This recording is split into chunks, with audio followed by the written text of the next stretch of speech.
while we are waiting for Nishan, I want to ask. 1 minute. So when they decide on these abbreviations,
Yeah. Listen to questions which are, Yeah, okay. and I can keep a track of the.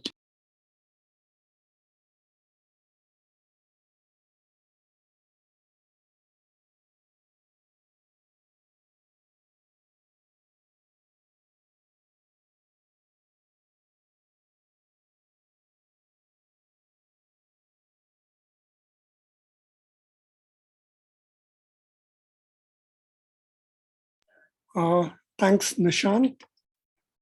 Okay, and thanks to Admit for inviting me and accommodating the dates. And it's good to be giving in-person seminars, and happy to be at camp. Been good both as a student and now as a visitor. I've enjoyed my time at camp. So a couple of things. One thing is that, okay, the talk slides are here. If you want, it's a slide free version yesterday nights, but you can download it from here if you want.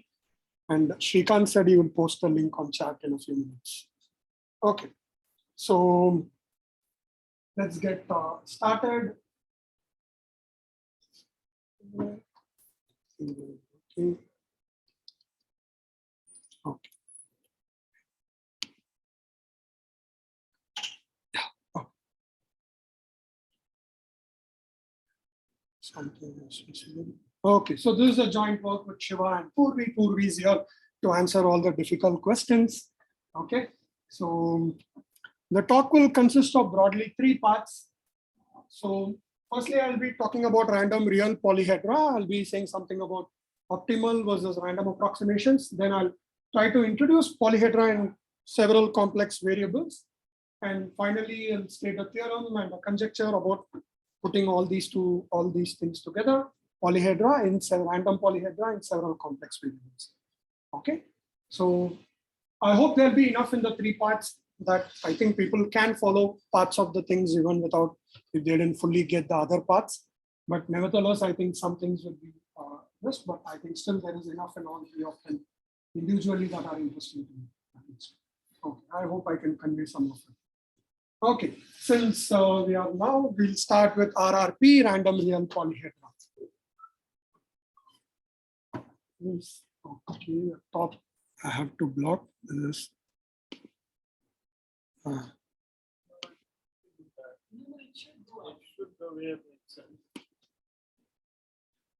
didn't realize.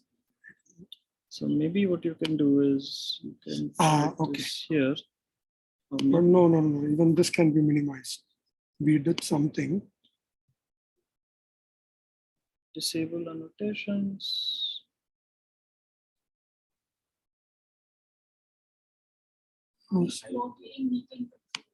Yeah, this where I'm looking for that. Okay, great. Thank you. Thanks a lot. Now this is okay. Yeah, thanks. Okay, so the basic setup here is that I'm going to take a smooth, compact, convex set, and we will skip one dimension. Okay, 2-dimension onwards. K is a smooth, compact, convex subset in RD. You can think of unit ball, ellipsoids, your favorite set. Okay, and I'll try to introduce. Okay, I have to press again. Okay. Okay, so I'll try to introduce 2 different models of polyhedra. Okay, in parallel, because it makes sense to see both of them together. Putting things side by side. Okay, so first thing I'll be doing, I'll be taking BK stands for the boundary of K. I'll be taking endpoints on the boundary of K, and I'm looking at the convex hull of these endpoints. Okay, for example, here is a simple figure. I take an ellipsoid, I have 5 points, and I look at the convex hull of these 5 points. Okay, so this is Pn for me.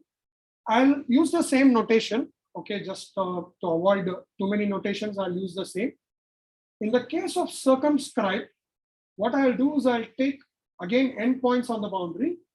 I look at the intersection of the tangent half planes at these endpoints and containing the K.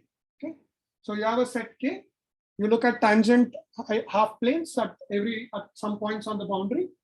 And the half plane, it has 2 parts, one that contains K and one that doesn't contain.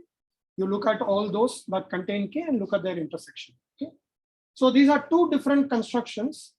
Okay, so these are 2 constructions of polyhedra to me. I call this, of course, it's inscribed because the vertices are on the boundary. These are circumscribed. This circumscribes the domain. Okay, and in both of this, you can ask the question that what is the best possible configuration of endpoints that minimizes the volume difference. Okay, so in this Pn is contained in K, so you ask volume of K minus Pn.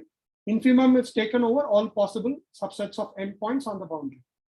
And here you ask the other way around. Okay, so this is all we do. And in the first case, there were very precise asymptotics determined by McClure and Vital and then Gruber. Okay, one thing I'll point out, there are variants of these results under different assumptions of smoothness, but I will just stick to some of the more known ones, and the variants, may not be very accurate. Okay, there might be more variants known. And in the second case also, you have some very, very explicit asymptotics. I will pass these asymptotics in a moment. Okay, I will go through these asymptotics a little more carefully now. This is important for us. So let's go from right to left. In both of the things, the first thing that is important is the rate is n to the minus 2 by d minus 1. Okay, the first thing is n to the minus 2 by d minus 1 is the rate.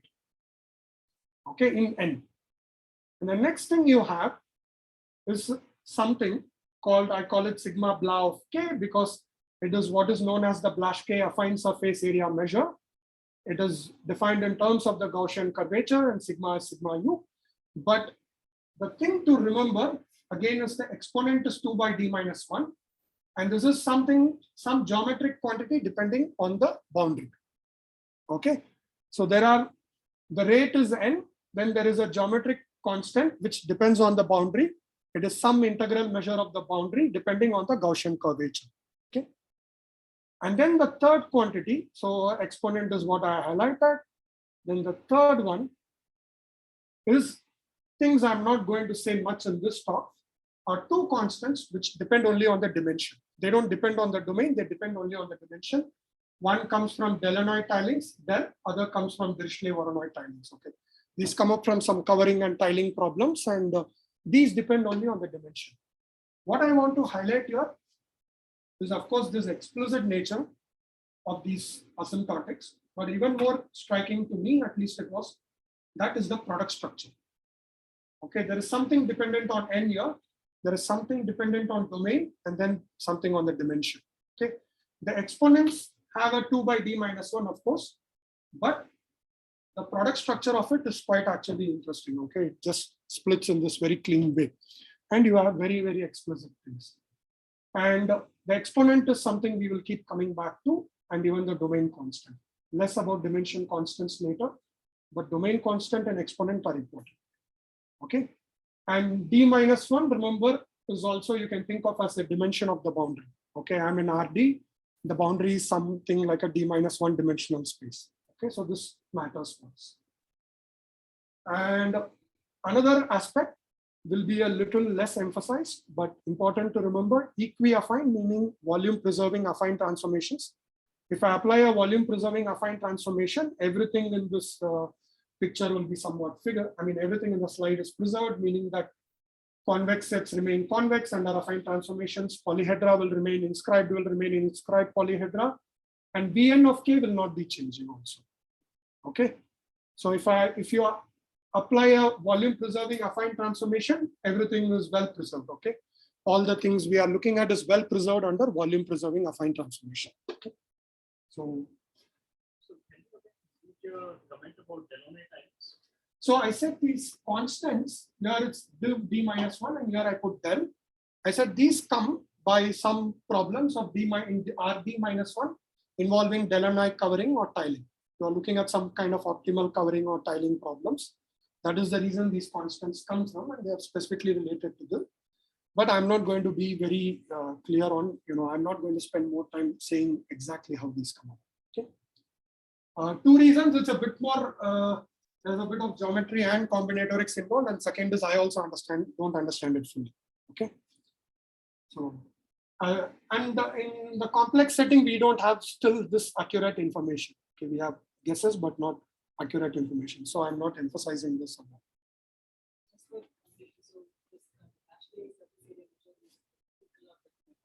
Yeah.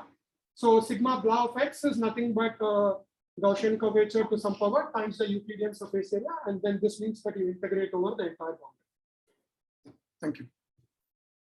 Okay, let's at least get a simple basic intuition. Okay, illustration of this.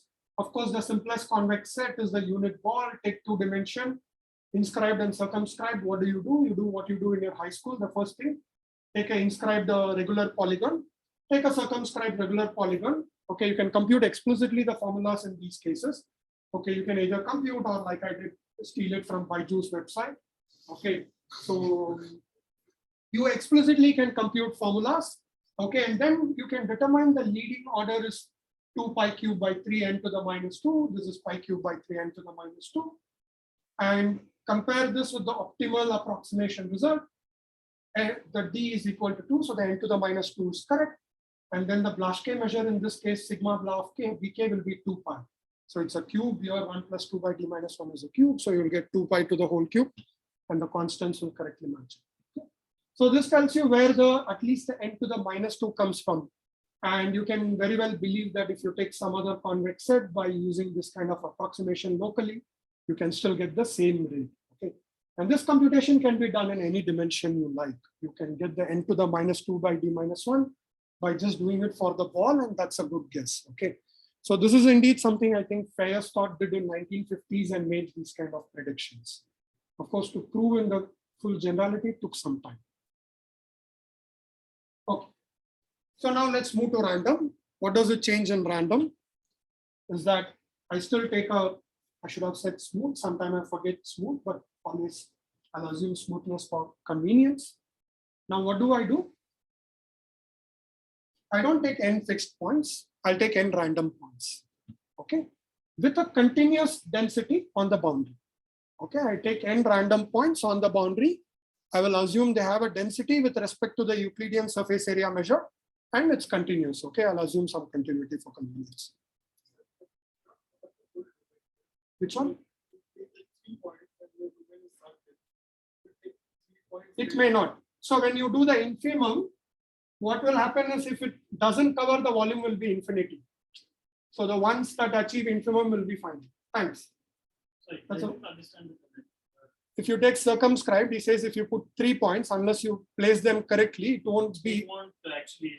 But I'm saying since it's the volume, yeah, it's a good question. Thanks. So now again, I'll do both inscribed and circumscribed. What do we do?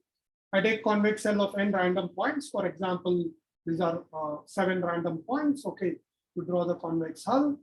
And then the same thing I do, I draw half planes at these points. Okay, And in the random case, this is actually quite likely what you're saying, because you're not allowed to infimum, you're choosing specific. But indeed, one of the results here is that as n goes to infinity, it's unlikely to happen. You will cover, okay? And this.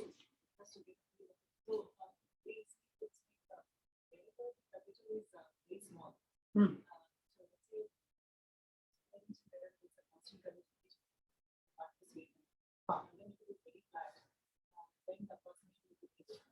Yeah. Yeah.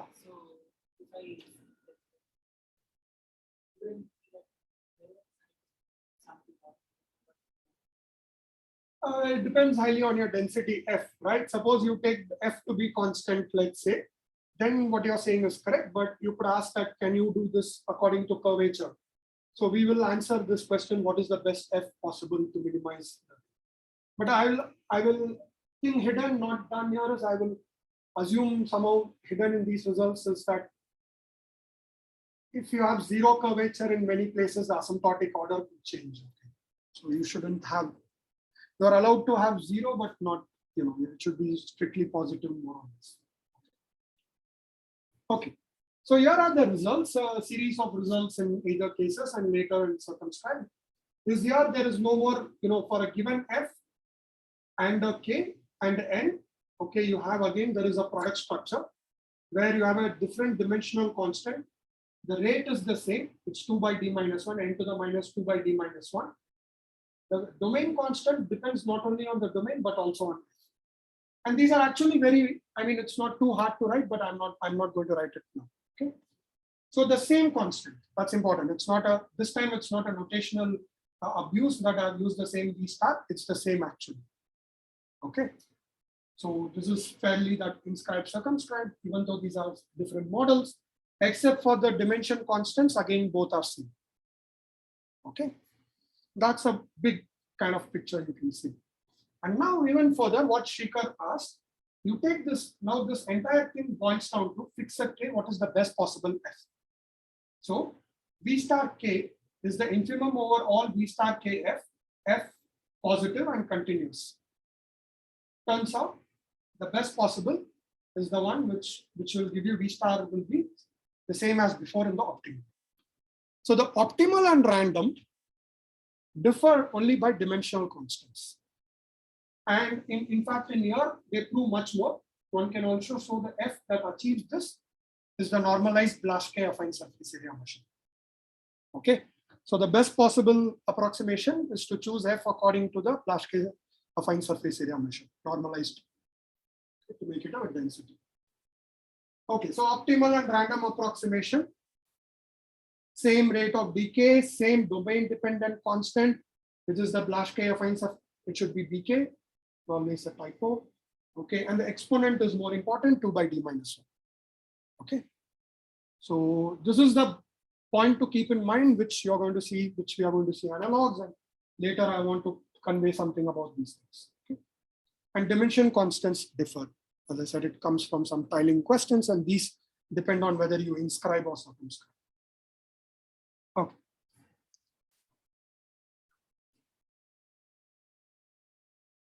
Okay, I won't say much, but nevertheless, I would like to, I find it important, good to know why people do this. For me personally, it's a very interesting mix of geometric analysis and probability that is quite fascinating, and which is something, one of the first papers in random polyhedra, random polytopes for Rennie and Solanke. And this is what Solanke had to say about his interest in random polyhedra. Okay, that you can somehow get some integral geometric information about the domain from the geometry of random figures. And this was the driving force of a lot of initial works in this direction.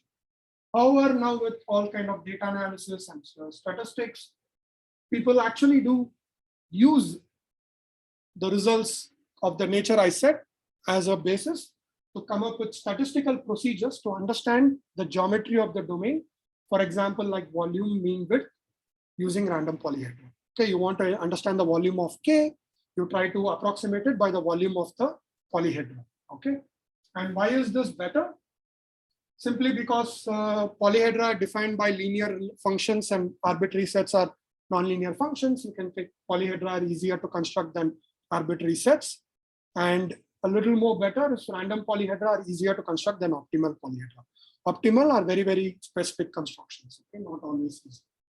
Okay, so let's, you can look at survey of Danny and Hook. The introduction has more applications and stuff like that. Okay, so let's move on to the complex setting. So first disclaimer, I really don't know much of SCV, so I could be making a lot of mistakes and I hope I don't make too many today. Okay, and of course I would highly recommend that Purvi has given a talk. It's a more SCV perspective in the virtual East-West SCV seminar. It's available. Okay, so let's start first by defining what do I mean by convexity in a complex setting. Okay, so let's again, I'll do this. This is going to come often. This kind of contrast between real and complex and random and optimal. Okay, this is something that's going to be around. Okay, so you take a smooth. We took a domain in RD with smooth boundary. You can also represent it as a sublevel zero function for a nice function. Okay. So this doesn't change much when you go to CD. Okay, C is again complex and to the power D, D-dimensional complex space. Okay, so this is topologically, these are same as RD and we can do the same thing. It doesn't matter. I can take a domain also, represent it in terms of a function. I call rho the defining function. Okay, convexity in the real case, one definition is that you intersect a set with any line. It should be connected. And well, in this case, it's trivially simply connected, okay? Because it's a one-dimensional line, it's connected and simply connected, okay? It's there. And now, it will just seem that everywhere I'm going to, for a moment, replace real by complex at the right.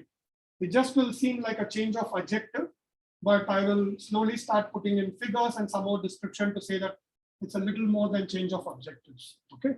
So for the moment, I will do it in a little formal way where it will look as if we are just changing the adjective from real to complex. So I'm saying the same thing, but instead of real lines, it should be complex lines. Okay. And your simply connected is not guaranteed by connectivity, the connectedness, because the L is a complex line, a two-dimensional, or R2, for example. Okay. It's some translate of R2 or C. Okay. This is a very global definition of convexity. Many of you would have seen. It's a very, very broad definition. Something more local, again, many of you would have seen, is that you look at the Hessian of this function, it should be semi-positive definite on the tangent space on the boundary. Everywhere on the boundary. You take anywhere on the boundary, the Hessian should be semi-positive definite on the tangent space. Okay. Now, again, just repeat the same thing. Put the Hessian to be a complex Hessian defined by a complex derivative.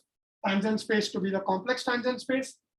What is a complex tangent space? I will use at some point more explicit definitions, but for the moment, it's the maximal complex subspace of the usual tangent space. Okay, you have your real tangent space, take the maximal complex subspace.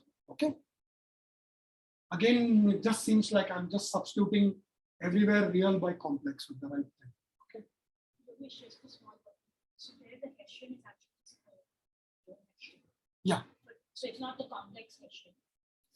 So Which one one? that, in that point, one doesn't have to take a complex. Ah, okay. One just takes the standard second one, but you restrict it to the complex. Okay. Okay. So that's one case you don't have to put the. Okay, I put the adjective wrongly. Thanks. It's good to have someone who's SCV. Thanks a lot. Okay, so this should be, I overdid the adjective part. Okay.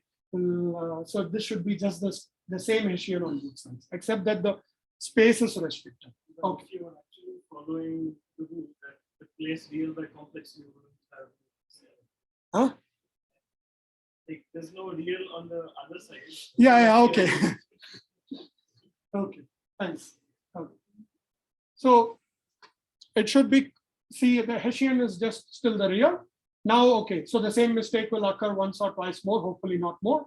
Strongly convex is the Hessian is not semi-positive, but actually strictly positive definite. And now the same thing we do, of course, again, forget the complex, okay? It's the same Hessian, again, it should be positive definite, okay. And now what one can do is that if you take K to be convex, okay, what you know is K is homeomorphic to a ball, and that is true here also. If you take C convex, you're still homeomorphic to a ball. So topologically, convex sets are still simple. Okay, C-convex sets are topologically still a ball. Okay, but now some things will change. Okay, one thing that's first going to change is that real convex sets, as we said, are preserved under affine transformations where A is a nice matrix here. Okay, and B is some vector. I'm not saying this more exactly. And important for us is that C-convex sets are going to be preserved under Mobius transformations. These are linear. I'll use the word Mobius or linear fractional. Okay, alternatingly. I'll most time be saying Mobius, but sometime I'll use linear fractional as well. Mean the same to me. So these are not just, again, the numerators you can see are like affine transformations. It's not always well defined. You have to be careful because there is a denominator. It may not be, but I'm glossing over a whole bunch of these technicalities. All I'm saying, the broader point is that these are preserved under affine. These are going to be preserved under a different class of transformations, okay, which are not too hard. Some of you have seen it in the case of C. The same extends to CD. Okay, you do in D coordinates the same thing. Okay, all of you have seen Mobius transformation for C, and you have to do in CD. You have to be a bit careful because the denominator could not be very defined. Okay, and one thing I want to say something very geometrically more useful is the following: that C-convex sets are locally strongly real convex under Mobius transformation. That is, if you look at them locally, you can apply a Mobius transformation and make them a strongly real convex set itself. Okay, you can look at it this way, but it need not be globally, and that is a problem. Okay, and the final word is that, okay, can I go from one to the other? One direction is okay. If you take strongly convex domain in R to the 2D, these will be strongly C-convex in CD. Okay. So you can check that any of these, essentially, you can, for example, check that, K intersect this first definition, you can go from one to the other. Okay. So you can just apply them for various things, and this is not too hard to check. Okay. Let's read this.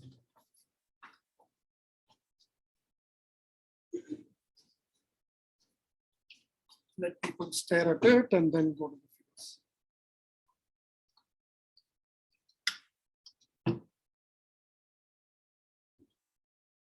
Okay, so first thing, let's get some actual understanding of what kind of domains, at least some pictures. Like I said, in the real case, I gave you a ball or ellipsoid to keep in mind. So in this case, let's at least get some figures that you can keep in mind when I go through the talk. First thing, if D is equal to one dimension, the definition of C-convex was if D intersected L is connected and simply connected for all complex affine lines. But the only complex affine line in C is C itself. So it means that D should be connected and simply connected. That's the only thing. So on C, C-convex is very well characterized. Any simply connected domain is good enough. Okay. So this is a nice starting point.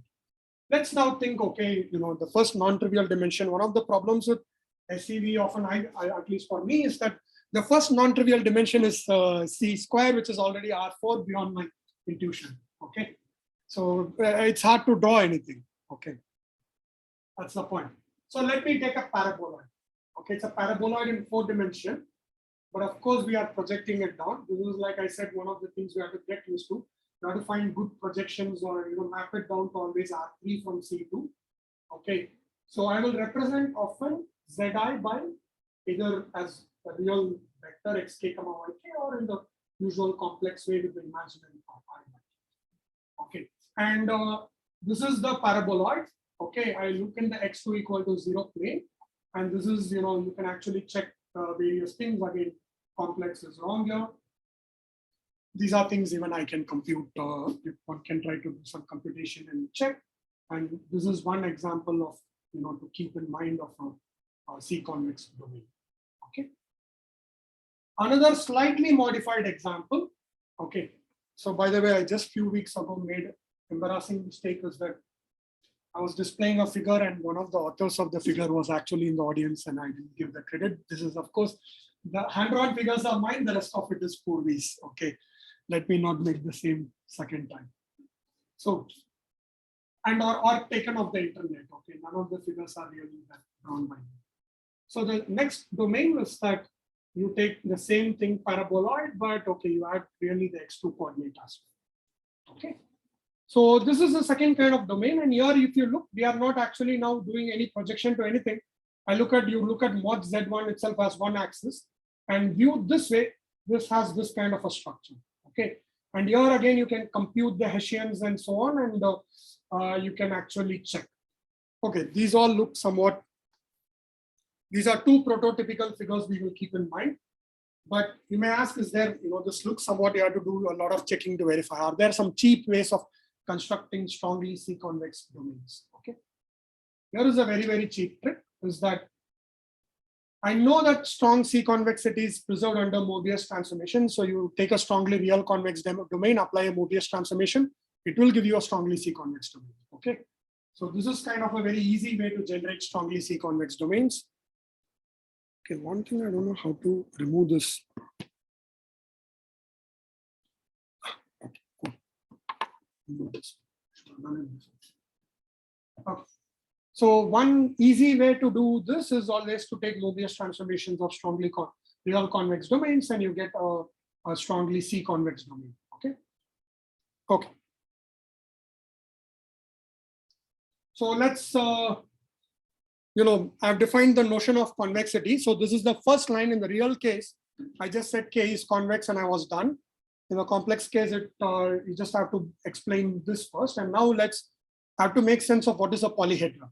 Our goal is to construct polyhedral approximations of C-convex sets. Okay. Okay, it's very difficult to imagine, but there's this example of something which is C-convex in C2, but not R4 convex.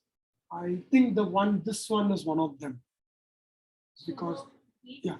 In both these pictures, the point is that you want convexity only in the mod C1 direction. So in the x2 direction, you can do whatever you want. So this created a saddle point here. Whereas in the first picture, it's flat in the x2 direction. So it's a convexity in certain direction. That's what it is. So in convexity allow.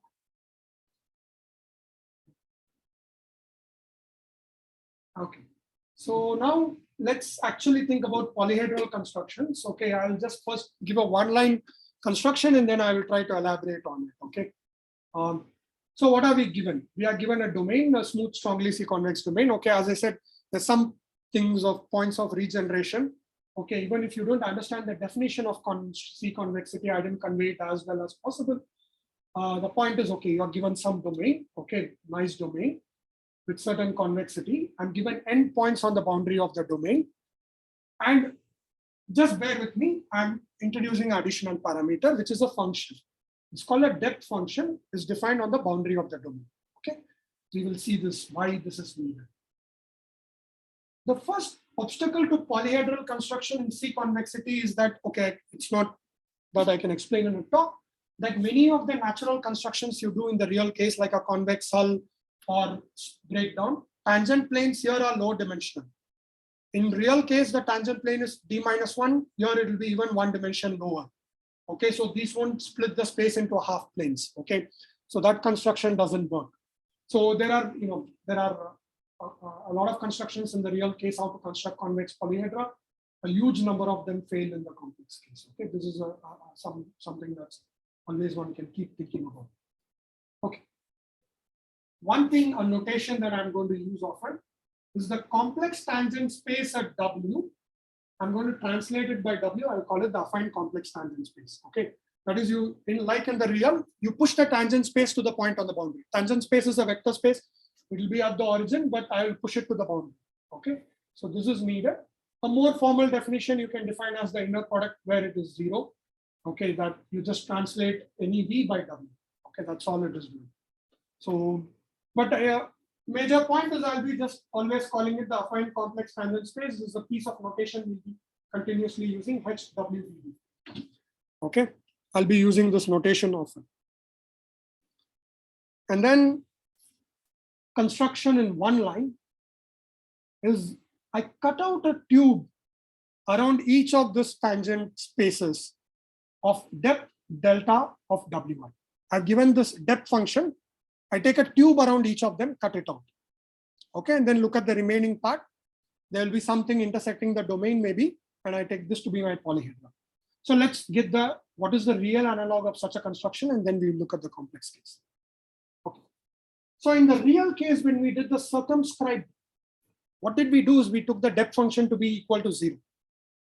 I didn't have to cut out anything because it was d minus 1 dimensional. I didn't have to cut out anything. It just naturally cuts out something for me. But if I actually take delta to be positive, for example, here is something like that. Around each of the tangent space, I cut out a tube. Okay, in this case, the tangent spaces are d minus 1 dimension. I still cut out a tube of d dimensions. Okay, and you have something in between, and that is what is the polytope for us. Polyhedra for us is the region inside. Okay, so this is a construction I could do even in the real case. There have been people who have done it, just that I didn't state it to begin with. Okay, so this is the construction that we can export to the complex setting also. Because the point is that a tube will always be full dimensional. Okay, this HW is 2 dimensions lower. Okay, not just 1, but it's 2 dimensions lower. Okay, but the tube will be full dimensional, and this gives me some extra way to construct things better. Okay, so let's do this. Go through this a little more. So here, when I cut out this, how much should I cut the tube? This shaded region is of depth delta. Here in the circumscribed, it was 0. I said I didn't cut out anything. Here I'm cutting out this yellow parts is what is cut out, and what is inside is the polyhedron. Okay. Yeah, it's the thickness of the tube. Yeah, I'm allowing that extra flexibility that you can choose it depending on the, yeah. I'm not understanding. You say 2 dimensions lower. That is because of 2 real dimensions. So you are in CD. Right. So in R2D, right. okay, So 2 real dimensions. 2D minus 2 is the Sure. dimension of this. Okay, okay. Huh? So in fact, it will be, in fact, they will get like polytops are not smooth. So you will get something not smooth. Yeah. Like here you see, right? It's not so obvious here, but for example, these two things meet at like a kind of a corner kind of thing. So they need not be smooth. Okay. It's like you can think of as if you are pushing each of it inside also. Like maybe I can, this is where I can use the annotation better maybe. Like you take like this, push it a little bit. Right?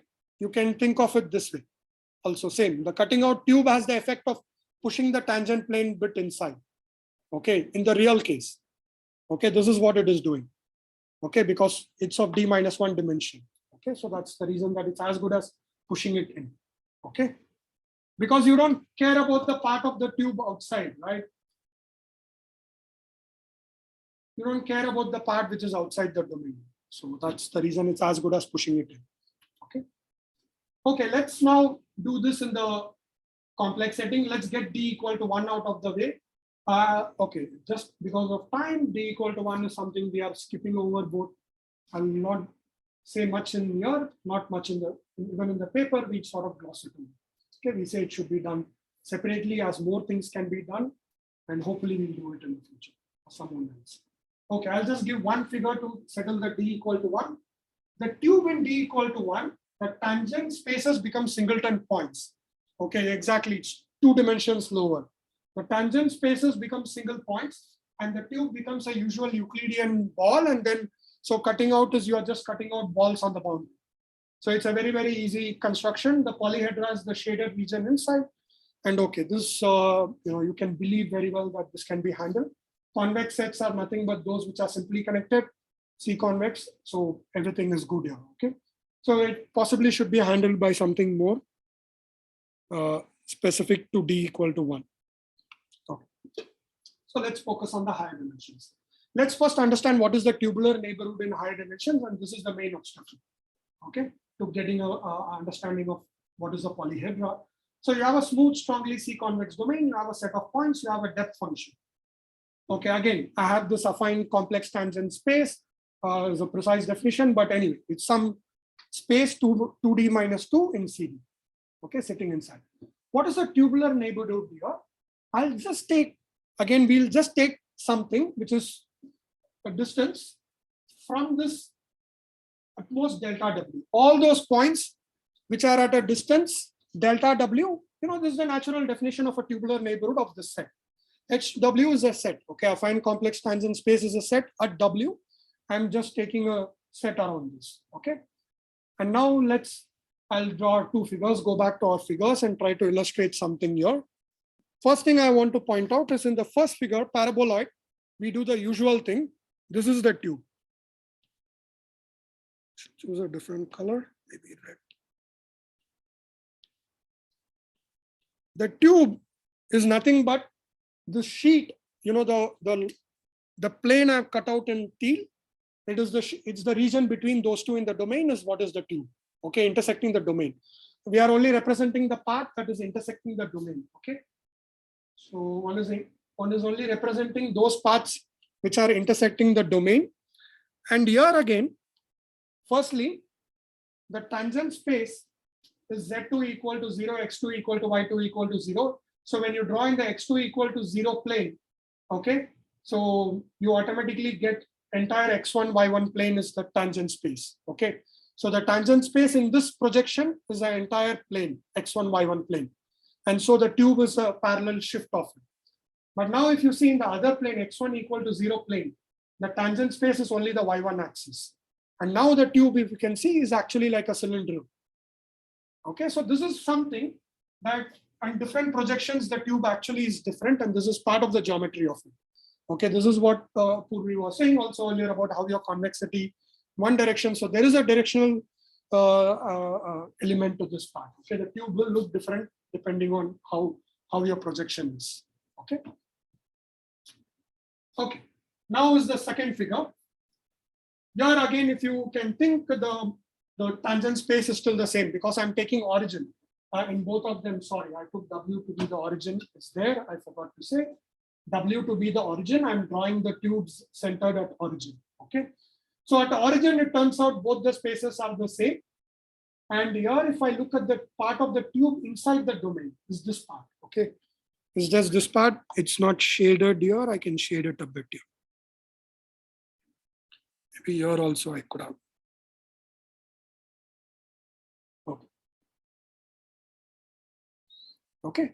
So it is really, it's tube in a conventional sense, in the sense it's Euclidean and everything, but just because of this way the tangent space behaves in different directions, it is a bit, it is a little more tricky to get a hang of it. Okay, and you have to somehow understand via some of the, if you want a pictorial representations, unfortunately, the best you can do is certain projections.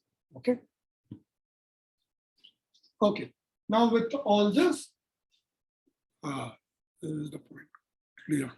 Okay, cool. Okay, now everything is set. We have some notion of a tubular neighborhood. I've defined a strongly C-convex. All the objects are in place. And the final thing we need is the polyhedra. So the polyhedra now is that you remove all the tubular domains. You look at the remaining part. I'm looking at the intersection. I've removed all the tubes around the affine complex tangent space. I look at the remaining part is the intersection. Okay. And then this may have multiple connected components. I take union of those connected components that intersect D. So not alone, like someone talked about whether the domain is covered in the real case circumscribed, here even connectivity is not guaranteed. That the polyhedra will be one component is not guaranteed. Of course, when we do asymptotics and everything in the limit, we will show this all happens. But upfront, this is not guaranteed. Okay.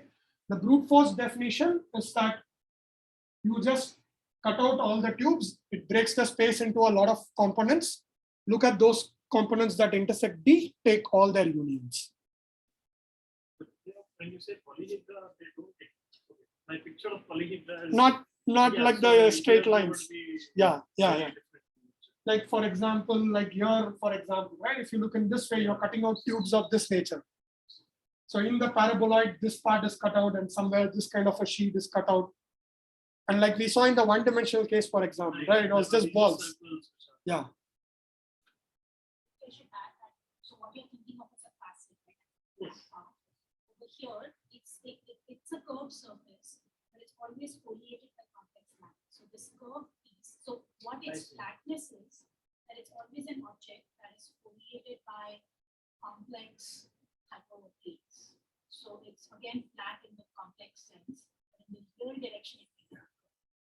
So it's still there's some flatness to it. I mean, yeah.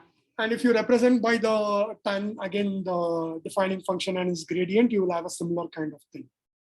Like this point on the boundary, this teal line one sees is exactly will have this thing, what you see. Okay. So it's just not that quite obvious. Yeah, I mean, when we represent it in these figures, it looks a very this thing. Okay. Okay. So, right. And one thing I will not again say it's important is that if you take a Mobius transformation, again, everything in the whatever I said is invariant, is preserved by this. Okay, so whatever in real affine transformations played a role, Mobius transformations play a similar role here. Okay, and this is what we have. Okay. How much time I have? 15 minutes? Okay. That's good. Okay. So let me first describe the question of optimal approximation here. Okay. So again, to contrast, even in the real case, we first said something about optimal. What is the best possible you can do? And then, okay, this you will see for reasons, I'll be a bit terse in saying this, but we will focus a bit more on random. Okay, so everything set up, smooth, strongly, some nice domain. I have a nice object P, which is defined, and I want to know how good is P compared to the domain D.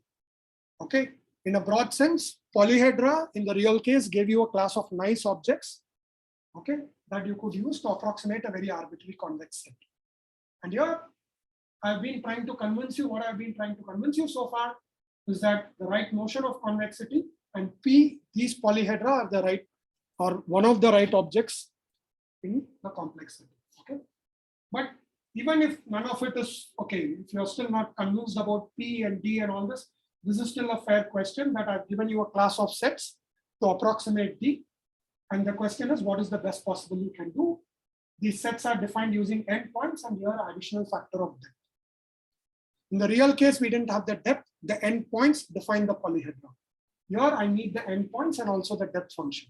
So you optimize over the endpoints, depth function, constrain that P should be contained in D. Remember, my P is union of all connected components. So some of the components could go over outside D, but I'm forbidding them when I look at the optimal approximation. Okay. So we are telling that I look at all those which are inside D, and we want to look at the best possible such P. Okay. So this still has some relevance. It's, as I say, even if the precise objects are not clear, it's a simple approximation question of a domain by a class of subdomains. Okay. So to be more specific, these are neither inscribed or circumscribed. These are what are we call as contained. Okay, because we are pushing the tangent planes inside. The vertices need not lie on the boundary. The tangent planes don't lie on the boundary. So these are contained polyhedra. You can say at most, like what Nishant asked, you know, what about a facet? Here I'm saying, that's why I put facet quote unquote. You can think of those as facets. These are at most n facets. Okay, each of them corresponds to a facet at most n, because one facet could be covered by some other facet. Okay, it's quite easy. And here is a result. This is due to Purvi, and that in this case, Vn of D, the best possible, the rate grows like n to the minus 1 over D. And then 1 plus 1 over D, sigma f tilde. Let's parse it. We'll come. It's important for us to understand some things in this. The exponents are here.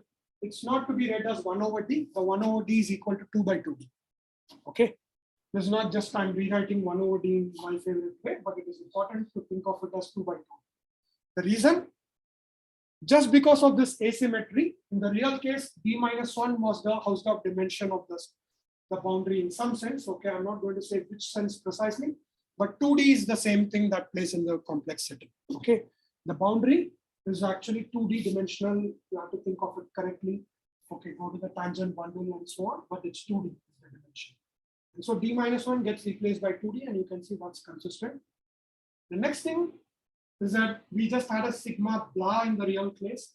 Here it's a sigma MF. What does MF stand for? This Mobius-Pfefferman hypersurface measure, the sigma F MF tilde, is related to this Mobius-Pfefferman hypersurface measure. It's not exactly the Mobius-Pfefferman hypersurface measure, it's related. The dimensional constant seems to be missing for those, if you have, I said I won't say, this is one reason. Here it's conjectured that the sigma MF tilde should split as a dimensional constant, which depends on what is called the Korani tilings and the Mobius-Pfefferman measure. Okay. I really hope I stated Purvi's result correctly. Okay. Okay. So this is what we have. So this is why I didn't focus much on the dimensional part even in the real case, because that's still conjecture. And as I said, it's a point I'm not going to have much to say here. But it's good to know the same behavior is expected, and you can take this as a first step towards this product structure. The exponent, it gives you a very cheap way to guess the exponents, the product structure and everything when you go from one setting to other. By no means I'm saying that the proof and everything is obvious, but it just means that this gives you a dictionary to go from one to the other in a very clean way. Okay. Okay. And this, of course, was a precursor, was I mean, it's not completely out of thin air. Certain more domains for Purvi are done earlier. And when she gave a talk, this is one thing why you give in-person talks, is that you can ask random questions. And when she gave a talk, of course, the random question was what happens if you do things randomly. Okay, and that is what led to this. So that's something you miss in online talks. There are no random questions. Okay, so let's now really get to the random part.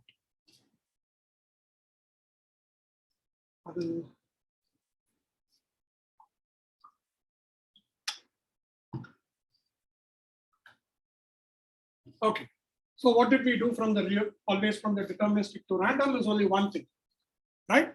You take n IID points on the boundary, continuous density, okay? And I'm going to take a depth function g, but my actual depth function, I'm going to scale it by a factor.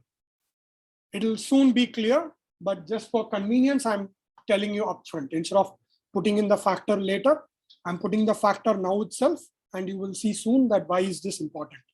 Okay, you will see soon that this is important. So you give me some fixed depth function. For every n, I scale it by log n by n to the 1 over d. You see again the 1 over d is appearing. This is not a coincidence. This is, indeed very much related to the geometry of the problem. Okay. Now I look at the same question. These are the n points, and the delta n place my depth function, and you have all this. Okay. So I have the polyhedra where I'm cutting out tubes of delta n of x. Okay, delta n of x around each xi, and then I look at the union of connected components intersecting them.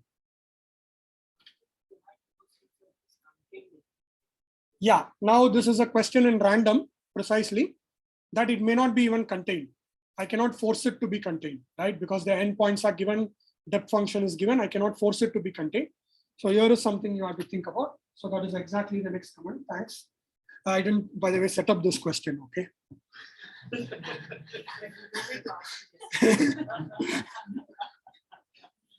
Okay, so containment is not guaranteed. Containment is not guaranteed, so we need a different metric. Okay, so what is that we do? Is that if it is contained, I take the volume difference. If it is not contained, I put a constant penalty. Okay, I'm putting some penalty. You can put your favorite penalty here as long as it's a constant. Okay, I just choose volume of B. It's not that it necessarily needs to be volume of B. It was just one less notation to introduce. Okay, instead of putting an arbitrary constant. Okay, and now the question, of course, is very clearly asymptotics. Okay, is asymptotics for delta V of n. Okay, under this metric, this is not really like just the volume difference, but this. And what is the best G and F? Okay, in the pure optimal, the only thing was depth. In the random, there was only F in the real case. But now we are mixing both the complex and the random. So you have a choice of density and the depth function to choose. Right. So you want to do full optimization, right? What is the given F? What is the best possible G? Then over all of it, all this. Okay. So we will see there will be some decoupling that will happen. Okay. Okay. So I will again keep it all this what we need. What we have done so far, summarized in 3 lines, is that we have this kind of a delta n of x, the depth function. I have a metric to measure the how close is Pn to D. I put a constant penalty if it's not contained, and the volume difference if it is contained. Now comes the point. So I need to assume this. There is no way this can be guaranteed easily. Okay, and you will see this is the point that remains to be settled actually. This is the part of the conjecture we are going to come to, is that let's assume that the probability of containment goes to 1. So I'm going to assume that the probability of containment goes to 1. Okay, but even if you assume this, you still need this metric, because for a finite n, this may not be true. This is only saying asymptotically you're contained, not for every n, only asymptotic. So for a finite n, I still need this metric, okay, to say what happens if for a fixed n, if there is no containment, what should I do? This is necessary. And now I'm not going to say much about log n, but for those who have seen it already, when you have a problem of containment, in this case, the containment problem is equal to a coverage problem in the sense that that Pn is contained in D is equivalent to the boundary being covered by inhomogeneous bonds. And now for those who have seen it, whenever you do a covering problem with random points, there is an extra log factor that pops out. Okay, this is a classical, you can see it even in a very first course in probability, do a bin and ball problem, and this is there. Okay, and you can give it even to a first year students and ask for a simple question of a covering a square with random balls. You will get a log factor. Okay, if you cover with only deterministic, you won't get a log factor. You will get only the 1 over n. Okay, this is so I won't say much more. And finally, with all this said and done, here is the result: is that delta V of n scaled by n by log n to the 1 over d. So it's an inverse of this factor, converges to explicit limit. Okay, it converges to an integral of g. D sigma sigma is the Euclidean surface measure. So like in the case, the convergence is in convergence in probability, which I have written explicitly. Okay, just to make it clear. And like in the real random case, there is an explicit limit, there is a rate. Okay, and one thing that is completely, again, point to emphasize, the exponent is still 1 over d, 2 over 2d, which is similar to 2 over d minus 1 in the real case. And the one thing is this containment condition is what is bothering. Okay, that real case had no such thing. It just said take a density, you have some limit, some constant, and here there is some mysterious thing, because it need not be true for all g. This is true. So I have still hidden something. Okay, but then what is nice about this is that it has reduced the volume approximation to a coverage question. Coverage question are things probabilists or stochastic geometers have been doing for ages. Okay, so there are a lot of ideas, heuristic, and understanding about this. Okay, so this is the next part I want to emphasize, is that let people take a look at this. Start with the final.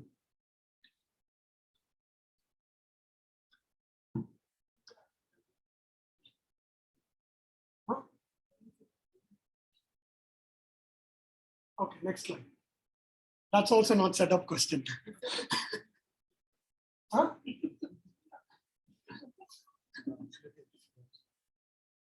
5 minutes I'll be done. Okay. Okay, so just saying the theorem I'm restating. So now comes the question, is that given a f, what is the best possible g that optimizes this side? G should be continuous, satisfy the containment condition, and then this. Okay, and then with all this, what is VD star? Okay, what is the best possible over all F now? So optimize over G, optimize over F, subject to this constraint. Okay, you can ask all this. Okay, do we know the answer? We have a guess. That we have an explicit guess that omega 2D is the volume of the unit ball in 2D minus 2. HD is not a too bad a constant. It's some trigonometric thing, some integral. Okay, these are explicit constant. Sigma MF is the Mobius-Pfefferman hypersurface measure, which is again given in terms of the analog of the Gaussian curvature for the complex. Okay, so it is the analog of the Blaschke affine surface area measure. Given the exponent is 1 over D, all this you can see. And why do we guess this? Because there is a very nice heuristic coming from, as I said, from coverage, that if you want things to be covered, okay, with balls of delta n of xi, this should be the expected guess. Okay, this is not too hard a heuristic. It's just a bins and balls problem you do in probability 1. It's a kind of the more complicated geometric bin and ball question. Okay, you just have to divide your space into bins and think of points as balls and do it correctly. You can do it. Okay, and there are, like I said, there's much classical theory, and this is the guess. I think we have the lower bound. We more or less have a proof. We are trying to do something about that. Okay, so hopefully we can. Okay. So finally, I'm not going to say much about the proof, but only 2 lines is that we approximate D by Pn via a random tubular neighborhood. The tubular neighborhood depends, the depth depends on the points. Okay, then you can use a wild type tube formula to compute the volume of tubes. And then you show that the depth at every point is this, log n by n to the 1d gz. That's exactly this. And that's about it. Okay, so that's the kind of very high level overview of the proof. Huh? No, we applied because it's a volume is in the real thing, right? So it's just the Euclidean volume. So the wild type is the Euclidean volume. Inhomogeneous tubes. So my tubes are inhomogeneous. Okay. So of course, ultimately, after all said and done, everything is that the computation is to compute the expected random depth at Z. Okay. So it's just computing expectation of a maximum of some IID random variables. So it's as simple as that once you reduce it to that. Okay. And now, so here is the final listing ending with a summary. Here you take a convex hull, here you cut out tubular neighborhoods. Optimal approximation, you have this, I put this again 1 over d is 2 by 2d. In the real case, it's Delaunay constant comes from Delaunay tilings, Blaschke measure, n to the minus 2 by d minus 1, it's n to the minus 2 by 2d, same factor. And here the conjecture is that except for the logarithmic term, which is expected just because of the construction, you need this coverage condition that ensures you the logarithmic factor, everything is the same. In the real case also, this would be true. I do not know if someone has done it, but if you really try to do this pushing of tubes kind of construction, the log factor would turn up. Okay. And well, this is not really the end in terms of the theory or the paper. I will not say much, but all I would like to say is that there are people who have derived various asymptotics. We have variance upper bounds via what's called the Poincare inequality. Normal approximation people have done, and we do the same, assuming variance lower bound and via what is called now the second order Poincare inequality. And people know much more about Poisson process. If you do not know Poisson process, it's okay. But for people who know what is a Poisson process, everything is true for Poisson process and much more. And in the real case, there is a whole more. What do you mean everything is true for Poisson processes? You mean that they will have the same? Yeah, everything. I mean, you have variance upper bounds as well, and also variance lower bound. So you can prove something because Poisson has extra randomness that gives us the variance lower bound. Whereas when you have n fixed points, the variance lower bound is missing. So when we prove a central limit theorem, we assume a variance lower bound for the binomial, in this case, beta n. But whereas for a Poisson, we don't need to assume, we have proven it. But if you look at the classical real setting, people have proven all of this. And they don't prove just upper and lower bounds, they prove explicit asymptotics for variance.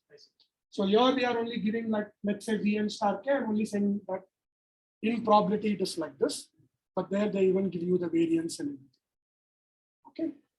And they are more like concentration inequalities, scaling limits, everything is there. Okay, I'll stop here.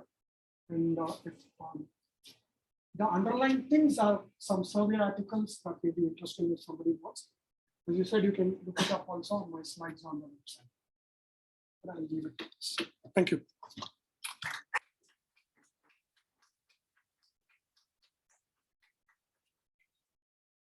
Questions from the audience? Yes. So for your conjecture, if you try, if you assume that your complex body has some additional structure, maybe it's like centrally symmetric or something, then if you just choose ID points of say n of them, and then you make the symmetric endpoint, and then approximate. Is there something that you can try to get the conjecture by assuming more symmetric? Not so much, because the one thing is the conjecture sort of depends on, let's say, the boundary rather. Because you're looking at, like what I said here, the conjecture actually boils down to coverage, the containment translate to some question of coverage on the boundary. So even if the domain is centrally symmetric or so, there'll be some symmetry on the boundary, but it's really about how the boundary behaves. So I don't think the symmetry is so much helpful. It is true that one will start with one. Yeah. So the way to approach this is that it's supposed to get it from one. And somehow that does act as a local model. It's possible that the main difficulty lies in doing it. Because that was our approach, and it was to do it very specifically. Yeah, but like lower bound, for example, one could do it in general just by some crude bounds. One could get it by second moment bounds. You just have to do a first and second moment bound. The point is, like, for example, these results of Janssen or Hall, they work for like Riemannian manifolds with boundary and so on. The point here is our boundary is not even, it's not a metric space, or it's a rather a quasi-metric space, and there are these kind of issues to deal with. Rather than, I mean, I'm not so sure the symmetry helps us, but rather these more metric structure, what they have is much richer. We can do Euclidean, Riemannian without a boundary. These kind of things go very well. I see a lot of terms in here which I've seen in some analysis style convexity stuff. Did we use any of them? Explicitly, I don't know any Fourier analysis we use. This is like classical style.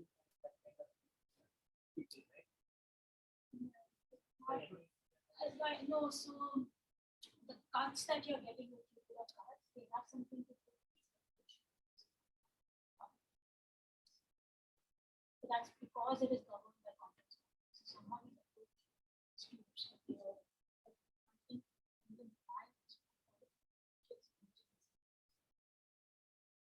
Yeah, but explicitly in the, I mean, in derivations we didn't use. The question, maybe I don't know the audience online. And this is something I, even though as an organizer, I say. I should have remembered, but anyways, So the question was, did I use any Fourier analysis stuff? Did we use it? The answer was explicitly not, and there might be some things in more in SCV literature where in some of the estimates also derivations, these could have been used. Other questions from the audience? Yes, go ahead. Was like log in by n power of the dimensional offset times the depth. So depth is fixed, and as you vary n, that quantity actually goes to zero. Right. Quantity actually goes to zero. But in that sense, that should not even, like, the condition you have, that should be false, because the loops are getting smaller and smaller. Right. So the question is that delta n is going off to 0, and since tubes are getting smaller, why should coverage be true? So the answer is that I'm throwing in more and more points on the boundary. So it's the rate. So it may not be true. So what one can show is if G is very, very small, say if G is not, in fact, what we prove is that if G is small in some part of the region also, this will destroy the condition. So the G has to be suitably large, which is why if you come, why should this be true? If you see here, we are telling that this condition can be true asymptotically if and only if G is larger than all of this. So it depends both on the density, the curvature, and some dimensional constants. So G has to be somewhat large. So it's right, you cannot arbitrarily choose a G and hope to get it, but you can choose some choices under which it will be true. Then you can always adjust this log in by. No, but the log n has to be there. So this kind of a heuristic works only if you take a prefactor of log n by n to the 1 over d. If you take, You can make it larger, right? Like instead of log n, you can take like 1 by n to the power alpha, where alpha is between 2 and 1. right, then it's trivially true that you can show they will be covered. But what we are trying to get is, I wouldn't say trivial, you can do some computations to do, but what we are trying to get it is really the fine asymptotic. Exactly, what is the pre-constant, because we are interested in getting these explicit constants, right? See, this just says you G, but unless I know G explicitly, I'm not telling you much. So we want to get explicitly what is the best possible G. And so for that, if you instead of log, if you take something larger, any G will do. Anything positive, you will be good. Just to follow up on this question. So I know that the one-dimensional case is different. Suppose it like this is what you had said. Yeah, in this case, the one dimension means a complex plane. Right. So I'm just taking the complex plane, I'm taking a curve, and now I'm picking, I have some density according to which I'm choosing points. And now I'm constructing balls around these points, and now I'm just asking whether the curve is Covered or not. And so it's related to the coupon collector problem, I guess. That's why I said balls and bin and ball problem. Right. Yeah. So in this somewhat simplistic setting, do you have an idea if the so I guess the question is there a G which works for large enough? And that is, I'm guessing that is the main question, right? Right, but you want it to be Or- quantified explicitly in terms of the density and the. Right. So the point is that, like I said, people have done it. If you look at the, even in the one-dimensional case, if you look at the boundary, the metric we are looking at on the boundary is the Euclidean metric. Right. Because It's we are not, taking but balls so if, Euclidean it's not the Riemannian metric on that. Sure. So if it was the Riemannian metric, then we could have simply applied existing results to conclude the point. But the point is, this is not, but indeed you are right. That was one of our, we had some kind of a heuristic or a part saying this should be true for a ball, we can do it all. But later one figured that we should be able to do it in more generality. So we just, skip making anything explicit. In one dimension, is it clear what should happen? Like at least coverage, just the coverage. Yeah, question. this is what should happen. You can show, like I said, the lower part we can show that if this condition is violated, you won't have coverage, we can show. But if this condition is satisfied, you will have coverage. One needs to do some extra work because Even in one dimension, you're saying that it's a hard problem. no, I don't say hard, but Okay, but it's it's something to be done. So I think in one dimension, so the problem in higher dimensions why we are not able to invoke these results is because our balls are balls with respect to a quasi-metric. They're not balls with respect to an actual. Somehow in one dimension, you just get the Euclidean.